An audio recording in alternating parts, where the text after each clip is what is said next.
Assalamualaikum warahmatullahi wabarakatuh. Dengan adanya video ini dibuat untuk memenuhi tugas mata kuliah Falsafah Kesatuan Ilmu yang diampu oleh Bapak Nazar Nurdin, MSI.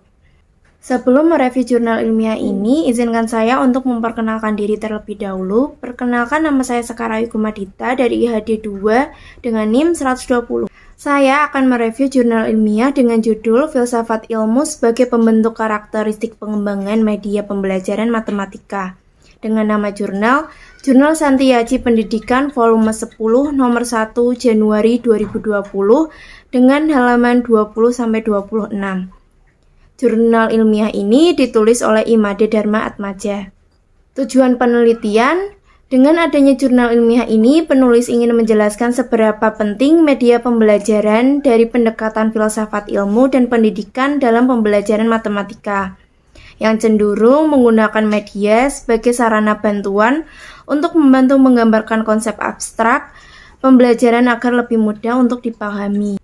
Metode penelitian yang digunakan dalam penulisan artikel ini yaitu dengan menggunakan metode pustaka. Studi pustaka merupakan proses pengumpulan informasi dari berbagai sumber yang ada di perpustakaan. Studi pustaka merupakan proses mempelajari referensi dari hasil penelitian sebelumnya untuk digunakan sebagai landasan teori. Referensi yang sudah dikumpulkan ini kemudian dipilah materinya sesuai dengan topik yang akan dibahas. Dalam studi pustaka juga dilakukan sintesis, yaitu mendeskripsikan kembali dengan bahasa sendiri pendapat atau teori dari ahli yang termuat dalam sumber-sumber referensi. Sumber dalam jurnal ilmiah ini menggunakan referensi yang diperoleh melalui media daring, seperti halaman website, blog, artikel, modul, dan buku elektronik.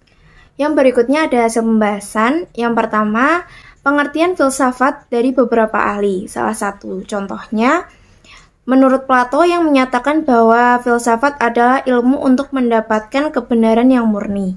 Atau dapat dikatakan berfilsafat adalah berpikir secara kritis dengan berdasarkan logika, bebas. Yang dimaksud dengan bebas adalah tidak dibatasi oleh norma atau aturan yang ada. Di dalam filsafat terdapat banyak persoalan yang dibahas, seperti yang dicetuskan oleh Aristoteles yang membagi filsafat menjadi 3 cabang, yaitu filsafat teoritis, filsafat praktika, dan filsafat produktif. Selain kelompok filsafat tersebut, masih ada berbagai macam kelompok filsafat yang berkembang sesuai dengan bidang-bidang keilmuan. Salah satunya yaitu filsafat matematika. Matematika telah dikenal sejak abad ke-5 dan ke-3. Matematika pada saat itu banyak digunakan untuk penentuan batas-batas tanah, perhitungan, penentuan kalender, dan perdagangan. 5.000 tahun kemudian, matematika ini mulai berkembang sebagai ilmu yang ditandai dengan munculnya filsuf-filsuf Yunani seperti Pythagoras dan Plato. Menurut Pythagoras, pemahaman tentang filsafat merupakan bagian yang penting dari matematika. Karena fenomena yang terjadi di dalam kehidupan, manusia terdapat unsur-unsur sistematis di dalamnya. Bahkan, Pythagoras memiliki semboyan panta-arithmos, yang berarti segala sesuatu merupakan bilangan. Secara keseluruhan, prinsip utama dari matematika adalah adanya abstraksi. Matematika bukan hanya menjadi alat dari filsafat, tetapi juga merupakan bagian penting dari filsafat itu sendiri. Filsafat pendidikan matematika menekankan pada perencanaan, pelaksanaan, dan evaluasi dalam pendidikan matematika.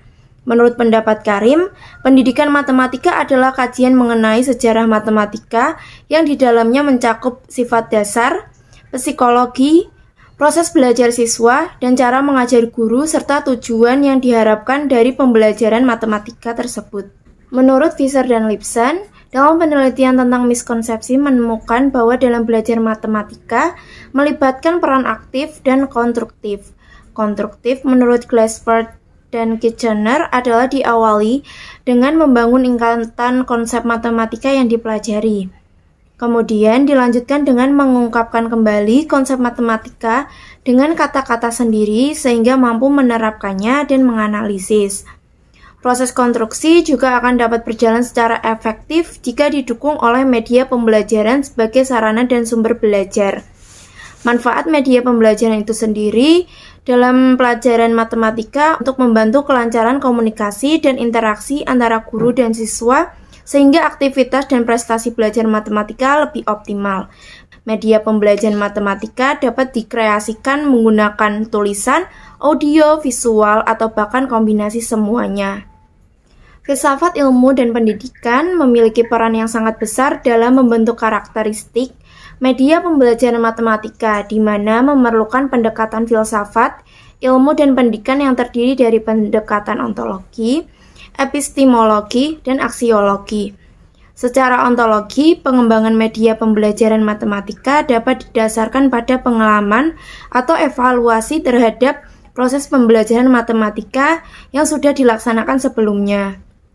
Pendekatan secara epistemologi menekankan pada metode ilmiah yang terdiri dari: pertama, adanya kerangka pemikiran yang sistematis, logis, dan konsisten. Yang kedua, memerlukan hipotesis berdasarkan kerangka pemikiran. Yang ketiga, memerlukan verifikasi hipotesis yang dibuat, di mana hipotesis ini diperlukan sebagai komponen yang nantinya digunakan untuk mengantisipasi segala kekurangan yang terjadi, agar nantinya dapat dievaluasi dan ditindaklanjuti. Dan dari sisi aksiologi, pengembangan media pembelajaran matematika wajib memiliki manfaat dalam aktivitas, interaksi, dan komunikasi antar guru, siswa, atau antar siswa dengan siswa sesuai dengan tujuan pembelajaran matematika. Pemilihan media pembelajaran matematika dilakukan dengan tepat, sehingga perlu mempertimbangkan kondisi siswa, tujuan pembelajaran, dan karakteristik media yang digunakan. Hal ini akan sangat baik dalam membantu terjadinya proses pembelajaran yang efektif, efisien, dan produktif. Kelebihan dalam jurnal ilmiah ini, penjelasan yang dipaparkan diambil dalam berbagai sudut pandang, sehingga mudah untuk dibandingkan dan mudah untuk dipahami. Yang kedua, penulis sangat detail dalam memaparkan isi materi. Penulis juga mengelompokkan menjadi beberapa bagian pembahasan, jadi pembaca dapat dengan mudah untuk memahaminya. Kelemahan dalam jurnal ilmiah ini, yang pertama tidak ada footnote atau catatan kaki, dan penulis kurang lengkap dalam menyimpulkan keseluruhan isi jurnal ini. Hanya itu yang dapat saya review dari jurnal tersebut. Kurang dan lebihnya saya mohon maaf. Wassalamualaikum warahmatullahi wabarakatuh.